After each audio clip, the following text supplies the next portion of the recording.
I lost my virginity because of my half-sister. My mother knew the truth, yet she still insisted that she marry the crown prince in my place. The day before her wedding I awakened. Only then did I realize I was nothing more than a disposable supporting character. After my half-sister became the crown princess, the very first person to die was me. So I thought, fine. If I'm doomed either way, then let everything be destroyed, including me. Let everyone die. Welcome to a journey of love and destiny under the moonlight. I'm the voice behind Moonlit Love Stories. Now let us step into the story.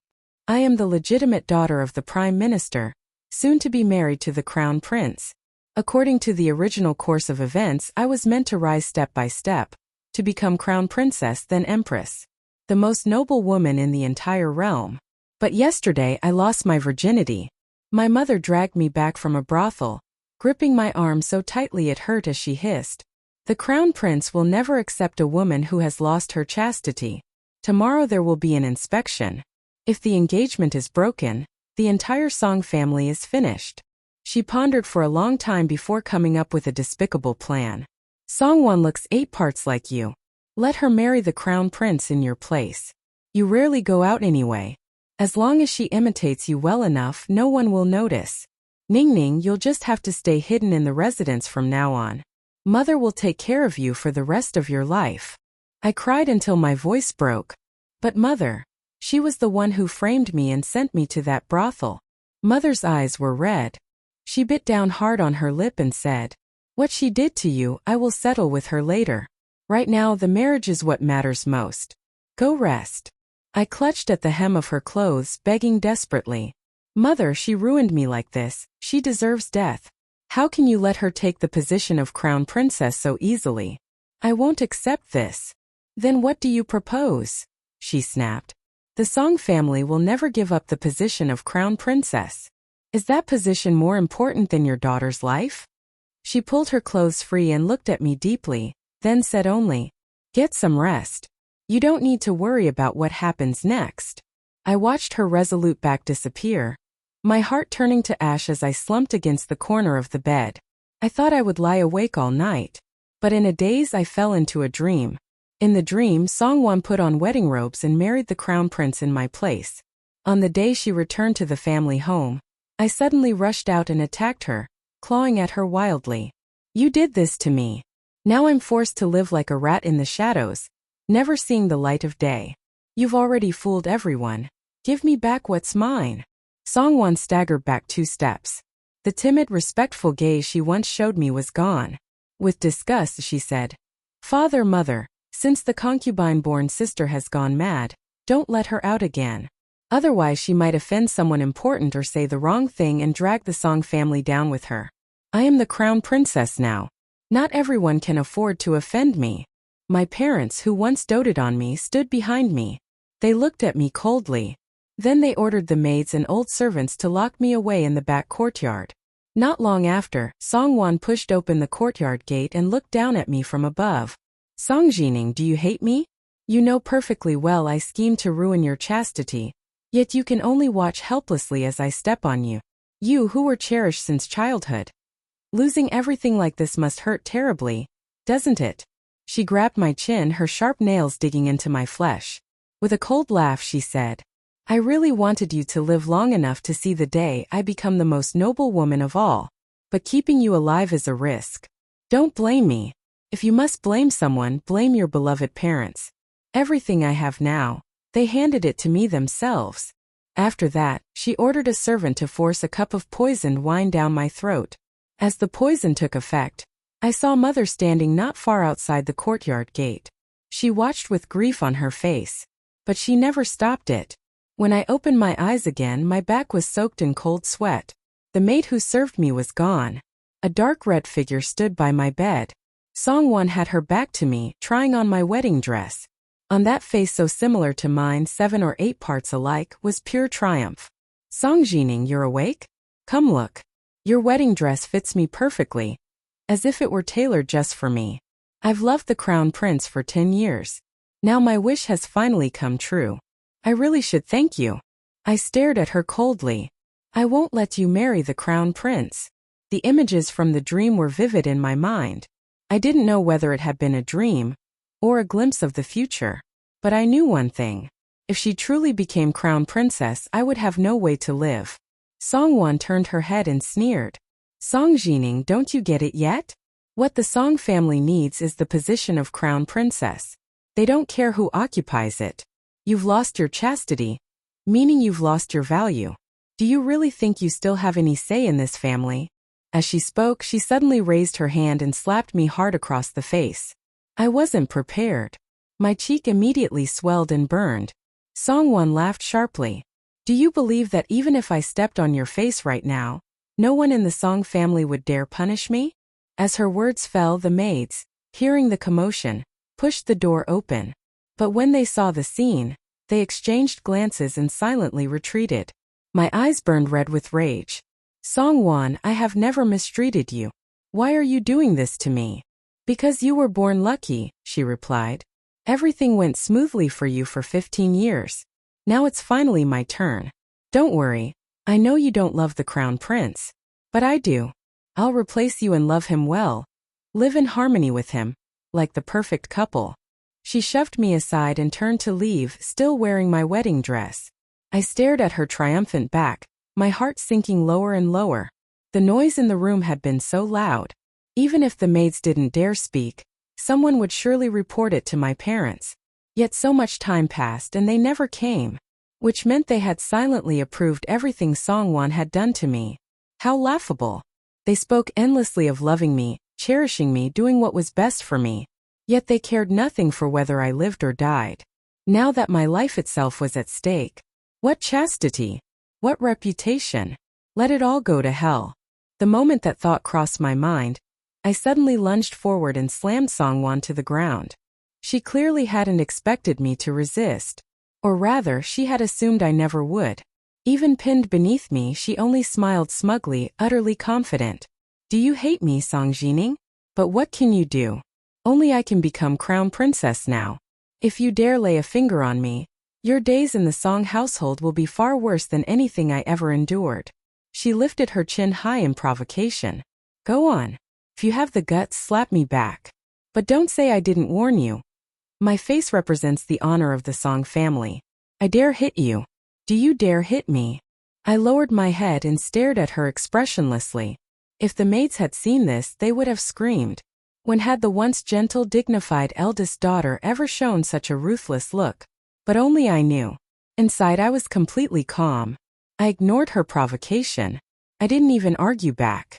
She wanted me to hit her, why would I? That would solve nothing. I simply stared at her.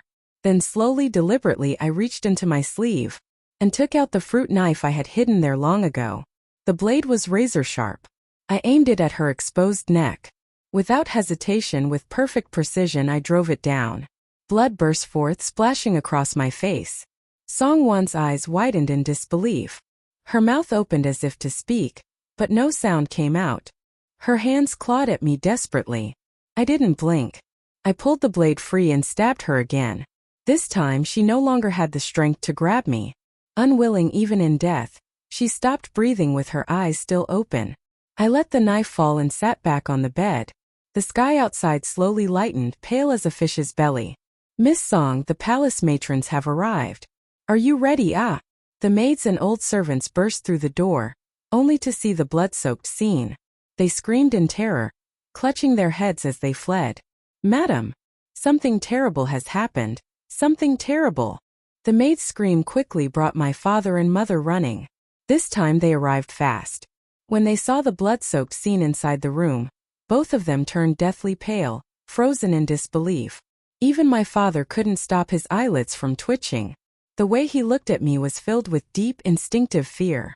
I sat beside Songwon's corpse, gazing at them with open mockery on my face.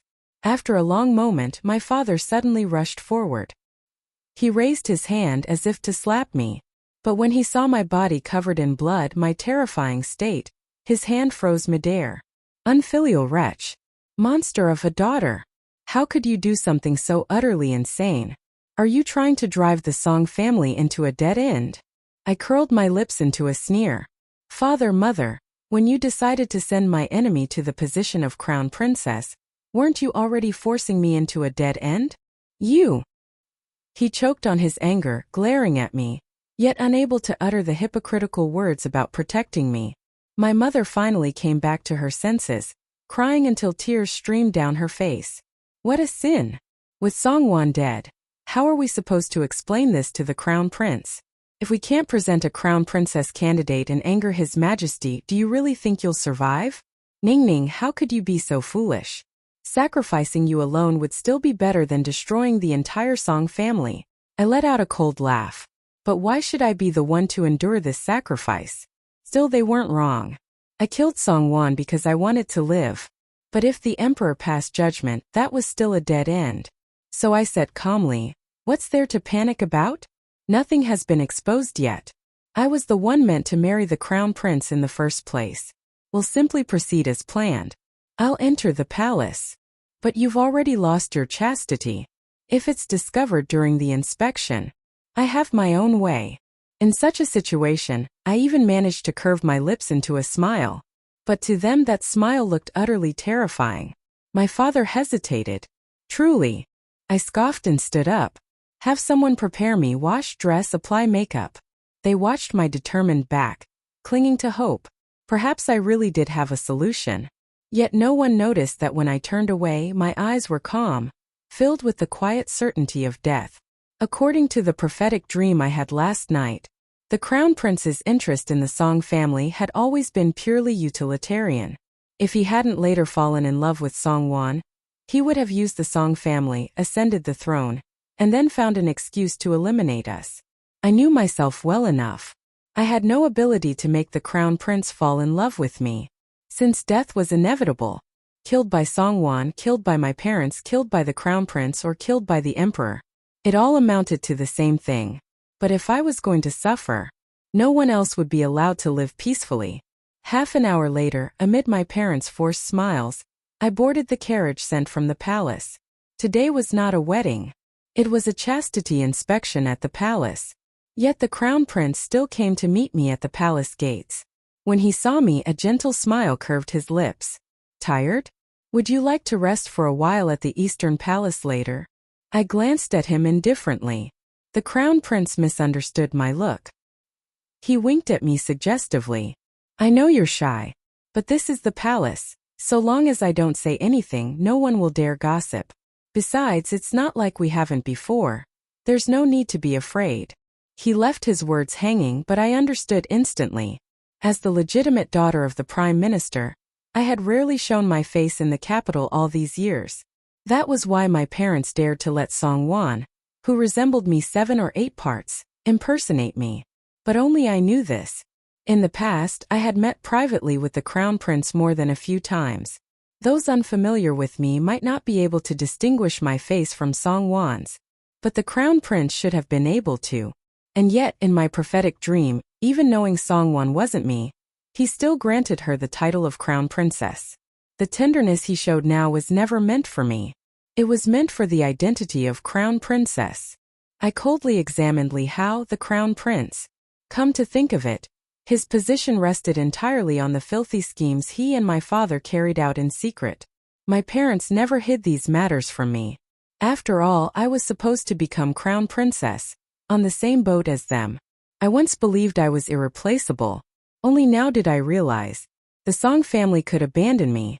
And after ascending the throne, the first person the crown prince would abandon would still be me. With that thought, I withdrew my gaze and said flatly, "No need."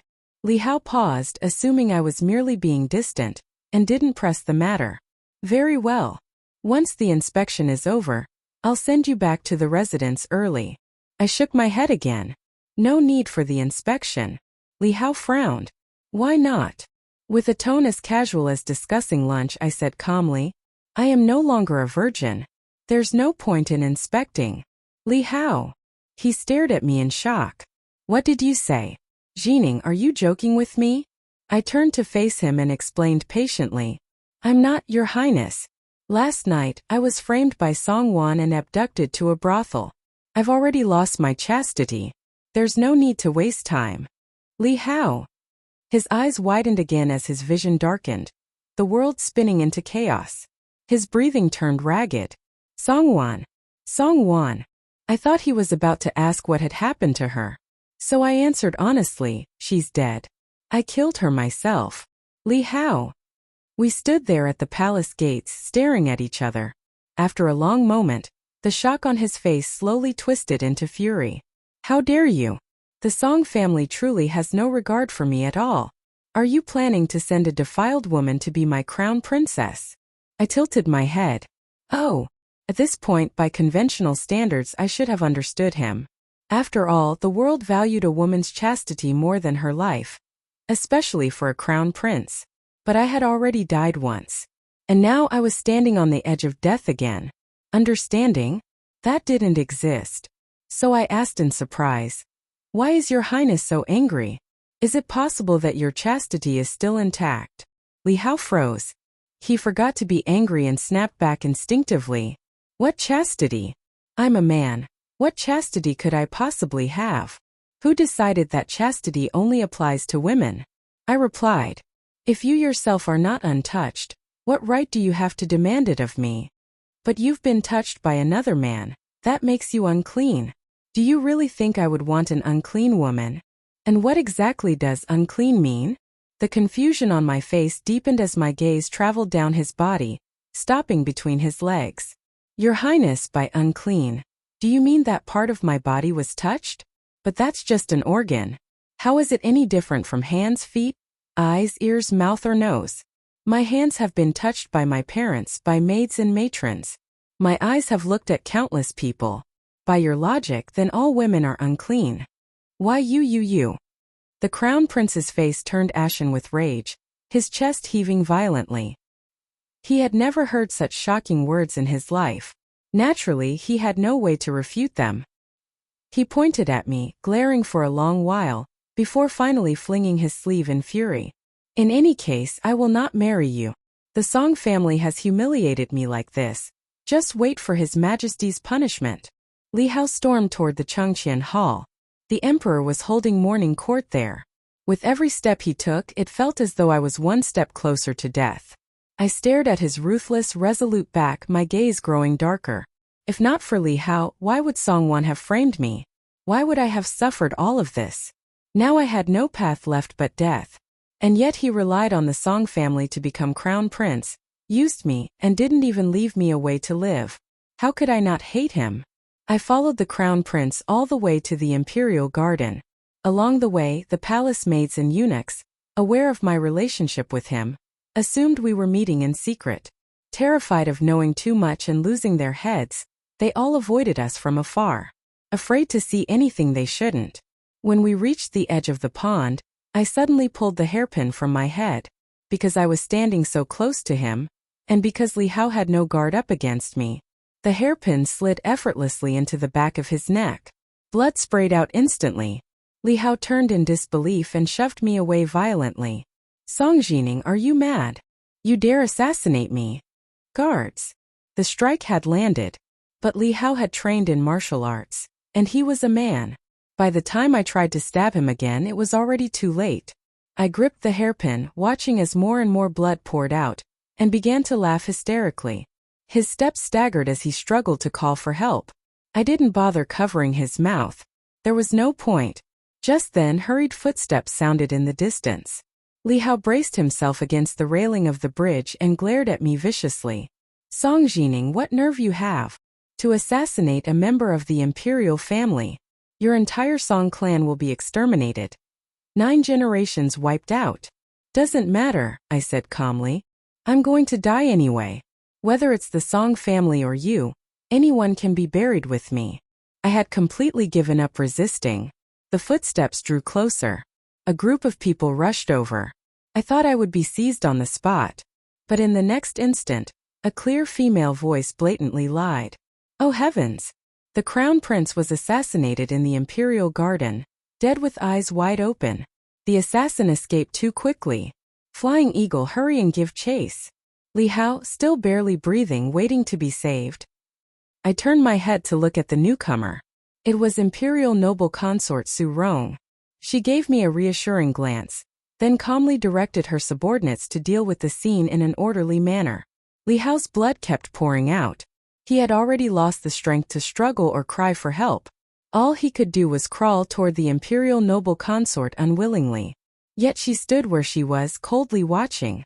Only after Li Hao's blood had completely drained, and his breathing stopped, did she give a subtle look to one of her maids. In the next instant, an earth-shattering scream rang through the entire imperial garden. Help! An assassin! Half an hour later, the imperial noble consort and I knelt before the Changqian Hall. My gaze was dull, my expression unreadable. The imperial noble consort looked terrified, tears streaming down her face as she cried out, "This is exactly what happened, Your Majesty. The assassin was far too bold. If I hadn't arrived in time, I fear even the Prime Minister's daughter would have fallen victim. Look at the poor girl. She's been frightened out of her wits." The emperor sat high upon the hall, his face livid, saying not a word. Only the empress wailed hysterically, demanding, "How is that possible? In broad daylight in the imperial garden, what assassin could be so capable? And the murder weapon was clearly Miss Song's hairpin. What does this have to do with an assassin?" According to the maids and eunuchs in the garden, they only saw Miss Song. No assassin at all. How am I supposed to believe you? The imperial noble consort met the empress's gaze without fear. "Your Majesty," she asked calmly, "are you saying that Miss Song killed the crown prince?" The empress. That wasn't exactly what she meant.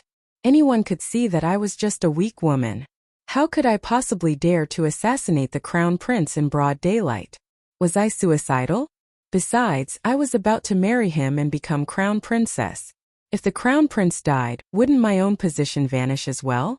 So the empress reasonably suspected that this was the imperial noble consort's scheme. After all, the greatest beneficiary would be her own son, the fifth prince. After leaving the Changqian Hall, the imperial noble consort said lightly to me, "Come with me." I answered with a simple "oh," and followed her into her private chambers. She dismissed all the servants. The moment they left, smack, a hard slap landed across my face. "Wretch! How dare you use me?" I covered my burning cheek and looked up at her in confusion. The imperial noble consort sneered. "There's no need to pretend in front of me. Do you really think I didn't know you deliberately waited until I was present to make your move against the crown prince? Is there a chance I genuinely planned to kill him and then die myself?" She clearly wasn't interested in hearing my explanation. Her face cold, she wiped her hand with a handkerchief, then tossed it to me. "No matter your intentions, you assassinated the crown prince. And that, I must say, pleases me greatly. Do you know how many assassins I sent over the years, only to fail to kill that little bastard? Me? Is this something I'm allowed to hear?" The imperial noble consort didn't seem concerned either way. She continued coolly, "Now that the crown prince is dead, the empress won't let this rest. I'll handle this matter for you and ensure no one traces it back to you. But since I've offered you a peach, you must return a plum." I finally had the chance to speak. "What do you want me to do?" She glanced at me as if granting charity. "Marry my son, the fifth prince. Persuade your father to support him, and help him take the position of crown prince." Me? I clasped my hands and stared speechlessly at the sky. Good news. The two people who wanted me dead, Song Wan and the crown prince, were both gone. Bad news. The imperial noble consort now held my leverage and wanted me to marry her son, Li Yu. Li Yu was infamous, scheming, deceitful, and lecherous, with wives and concubines filling his residence. Worst of all, he was enormously fat, 3 times my size. If I married him, I'd probably be crushed to death. I didn't want to marry. So I answered honestly, "Your ladyship, I'm not a virgin." The imperial noble consort's eyes widened as she looked me up and down with disgust. After a long moment, she clenched her teeth. "Disgusting. In that case, forget about being the principal wife. If not for your family background, even becoming my son's concubine would be more than you deserve." I didn't argue. I simply said, "I don't want to marry." She flew into a rage, slamming the table as she stood up. "You shameless woman. A defiled girl should be grateful that any man is willing to take her. My son is of imperial blood. He'll be crown prince one day. What right do you have to choose? I think you're tired of living. She raised her hand and summoned 2 matrons. Miss Song clearly doesn't know her place. Teach her a lesson. The matrons were ruthless, skilled in all manner of cruel covert punishments. It didn't take long before the pain drained all color from my face. I curled on the floor, drenched in cold sweat. The imperial noble consort waved the matrons away and walked over, looking down at me. Now are you satisfied? When I tell you to marry, you marry. So much nonsense. If you dare refuse again, I'll expose your assassination of the crown prince. Do you think you'd live past today? I lifted my head and stared at her expressionlessly. I truly didn't understand. Why did everyone want me dead? When I was to marry the crown prince, Songwon wanted me dead. After I lost my virginity, the crown prince wanted me dead. When I refused to marry a fat pig, the imperial noble consort wanted me dead. Why was it so hard just to live? She walked closer step by step. You little slut, what kind of look is that? Don't tell me you dare to. She didn't finish her sentence. I suddenly sprang up, tore off the sash at my waist, and looped it tightly around her neck. I don't know how long it takes to strangle someone. My eyes were bloodshot. All I could see was her body thrashing violently, her eyes bulging, trying to scream for help, yet not a single sound came out. Everything was eerily quiet. After a while, her hands fell limply to her sides. She was dead. I released my grip weakly, kicked her corpse aside, and slumped against a pillar, gasping for breath. After killing so many people, I had become numb to corpses, calm enough to think clearly about my situation. After much thought, I reached a conclusion. I had no path left but death. This was the imperial noble consort's private chamber. Only the 2 of us had been here. Now she was dead. No one would fabricate a story about assassins for me. And the marks from strangulation were still vivid on my hands. Even a fool would know I was responsible. But I wasn't afraid at all. Perhaps I had already accepted death long ago. If I could take a few more people down with me, that felt oddly satisfying. As I thought this, I actually laughed. I sat on the floor, quietly waiting to die.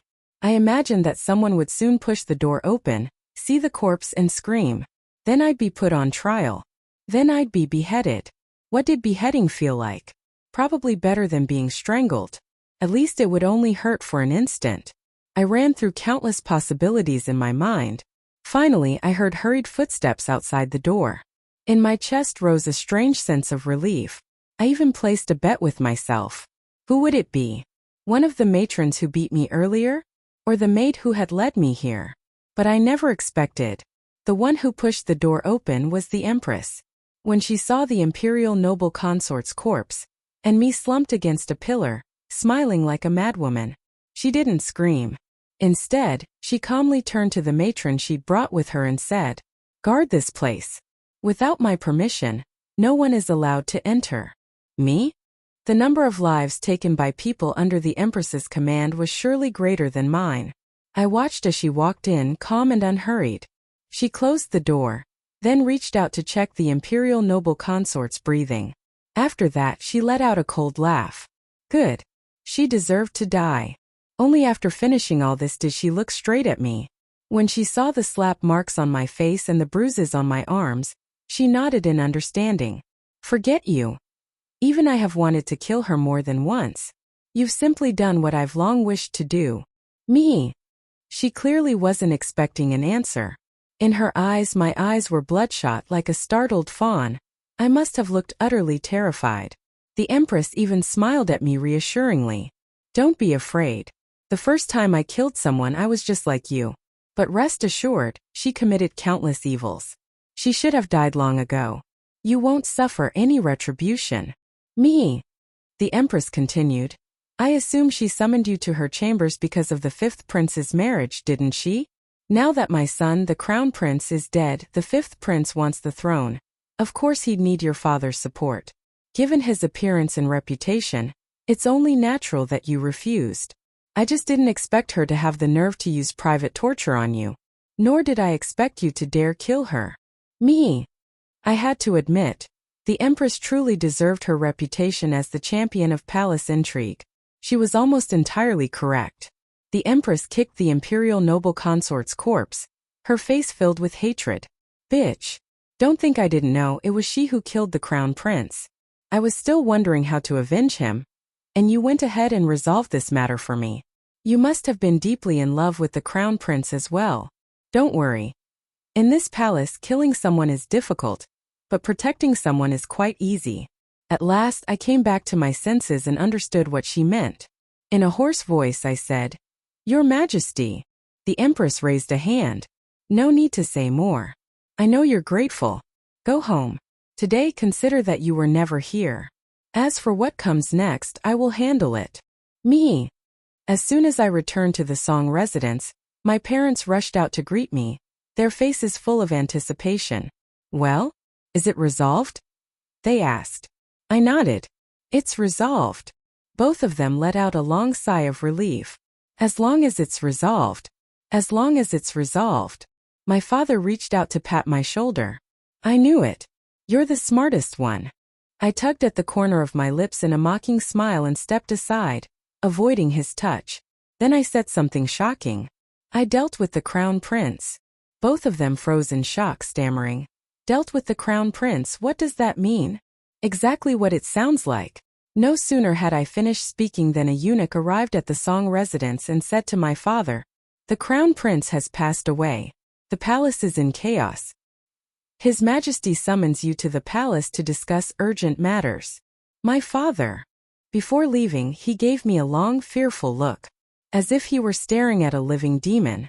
After he left, I turned expressionlessly to look at my mother. When she met my icy gaze, she stumbled back 2 steps, forcing a flattering smile. Ning, you've worked so hard. I'll have the kitchen make you something nice to eat. With that, she fled as if her feet were greased. I let out a soft scoff. Back in my room, I bathed thoroughly from head to toe, then collapsed onto the bed and fell asleep. Logically speaking, after killing so many people, I shouldn't have been able to sleep. But my mindset was simple, live one more day if I can. Since things had already come to this, I might as well eat and drink well. In the past, I would have worried together with my mother. After all, my father's fate determined the honor or disgrace of our entire family. But now I couldn't even be bothered to ask. Whatever happens, happens. If everyone dies, so be it. That evening, a eunuch from the palace came to summon me. Inside Changqian Hall, my father and a group of grand secretaries were kneeling on the ground. The emperor, the empress, and others were present, all with grim expressions. The emperor's oppressive gaze fell upon me. Song Jining, from the moment you entered the palace this morning, recount everything that happened. Tell it all to me. The wrath of the Son of Heaven carried overwhelming pressure. But I wasn't even afraid of death anymore. Why would I fear the emperor? So when I spoke of the crown prince's death, I used the explanation the imperial noble consort had prepared for me. Flawless, without a single leak. When it came to the imperial noble consort herself, I used the explanation the empress had prepared. Even more impeccable. Coupled with my blank expression and calm tone, as if the matter had nothing to do with me, the emperor grew suspicious of nothing. The empress cast me an approving glance and said, This imperial noble consort must have murdered the crown prince. Fearing your majesty would uncover the truth, she committed suicide out of guilt. After all, only in death can there be no evidence. Your majesty, you must seek justice for the crown prince. The emperor nodded, then said to me, You may leave. That meant it had nothing more to do with me. As I left Changqian Hall and hadn't yet exited the palace, my vision suddenly went black. Someone covered my mouth and nose. I was knocked unconscious. When I woke again, I was jolted awake by a bucket of cold water. The third prince, Li Yu, sat before me. His bloated body loomed over me, his face dark with fury. My heart tightened. Had the matter of killing his mother been exposed? Then I thought again, sooner or later I was going to die anyway. Suddenly I wasn't afraid anymore. The third prince spoke, his tone surprisingly gentle. Miss Song, don't be afraid. I didn't bring you here to harm you. Me. Hard to believe. His face darkened as he continued. My mother was definitely killed by the empress. I don't believe for a second that she committed suicide out of guilt. That day you were walking with my mother. Miss Song, as long as you're willing to testify and accuse the empress, I'll grant you the position of crown princess. What do you say? I looked at him expressionlessly. The position of crown princess again. Everyone who ever mentioned that position to me ended up dead by my hand. Perhaps my gaze was too calm, too cold. Liu thought I was about to refuse. He exploded with rage, stood up, and kicked me hard in the chest. I was sent tumbling to the ground, blood rising in my throat. Liu paced back and forth in front of me. It's just a few words. You won't even do that? If my mother's suicide out of guilt is confirmed, what happens to my claim as crown prince? Song Jining, you must help me. Otherwise, you're not leaving this place alive today. In his eyes was the resolve of someone who had nothing left to lose. I knew that look all too well, because when it came to reckless desperation, I was practically the originator. By now, I'd developed something like a stress response to the word death. If someone wanted me dead, I wouldn't let them have an easy time. With that thought, I sighed. Liu froze. What are you sighing for? I pushed myself up from the ground and said, why won't you just let me live? Liu frowned. If you want to live, do as I say. Otherwise. Before he could finish, I suddenly sprinted away at full speed. Before the third prince could react, I crossed the room in a few strides and knocked over the oil lamp used for lighting, spilling it onto the dry hay. In an instant, flames erupted. I stood amid the flickering firelight, smiling at Liu like a living demon. Liu. I didn't want to live anyway. But Liu didn't want to die. So his bloated body struggled desperately toward the warehouse exit, screaming for help as he ran. Meanwhile, I stood where I was, watching as the flames slowly licked up the hem of my skirt. Just then cries rang out from outside. Fire! Someone help! There's a fire! Liu screamed hoarsely. Save me, save me! The eunuchs heard his cries and rushed inside to rescue people. I was closer to the door and already unconscious, so they carried me out first. As for Liu inside, there was no sound anymore. He was probably unconscious. The eunuchs didn't dare go back in, so they all tacitly pretended there was no one else inside. Half an hour later, I slowly woke up. The anxious faces of the emperor, the empress, and my father filled my vision. I opened my mouth about to speak but choked, my face flushing red as no sound came out. The empress handed me a cup of water and gently patted my back. It's fine. If you can't speak, then don't. I'll ask questions, you just nod or shake your head. I nodded. The empress asked, was it the third prince who abducted you? I nodded again. The empress immediately stood and said to the emperor in anguish, Your Majesty, you see, I was right. The third prince, seeing his plot exposed, acted in desperation. Coveting Miss Song's beauty and resenting that the crown prince could marry such a virtuous wife, he sought revenge. Fortunately, Miss Song survived. The emperor's face was grim. After a long pause, he said coldly, I understand. From now on, no one is to mention again the deaths of the imperial noble consort and the third prince. Me.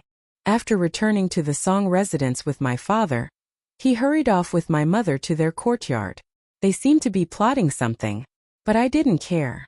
In the days that followed, the palace was busy dealing with the deaths of several people, and I returned to my former leisurely life. Not long after the crown prince's burial, one day, an imperial decree arrived. In remembrance of my deep affection since youth with the crown prince, His Majesty ordered me to go to a temple in Jiangnan to pray for his soul. As for when I would return, no date was given. I accepted the decree without expression. When I looked up, I saw the relief on my father's face. This suggestion was probably his. But it didn't matter. Soon after the decree, my mother eagerly packed my things and sent me away. On the day I left, the Empress bestowed upon me many rewards. It was the first time I had ever seen so much gold and jewelry. In addition, she assigned 2 elite units to escort me to Jiangnan. Officially, I was going to pray at a temple, but I didn't need to live there, eating vegetarian food and chanting scriptures every day. Instead, I stayed in a residence in Jiangnan bestowed upon me by the Emperor and Empress. On the day I departed, the other noble ladies wore looks of barely concealed schadenfreude. So many treasures, but in truth she's being imprisoned in Jiangnan forever. She'll never return to the capital. TSK.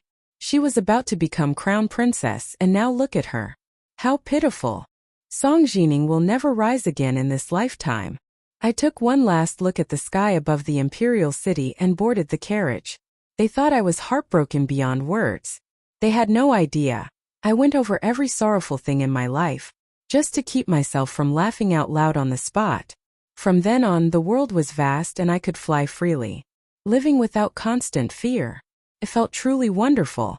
Thank you for listening Beneath the Moonlight. If this story touched your heart, remember to subscribe to Moonlit Love Stories for more tales of love and destiny. Until we meet again, may the moonlight keep you company.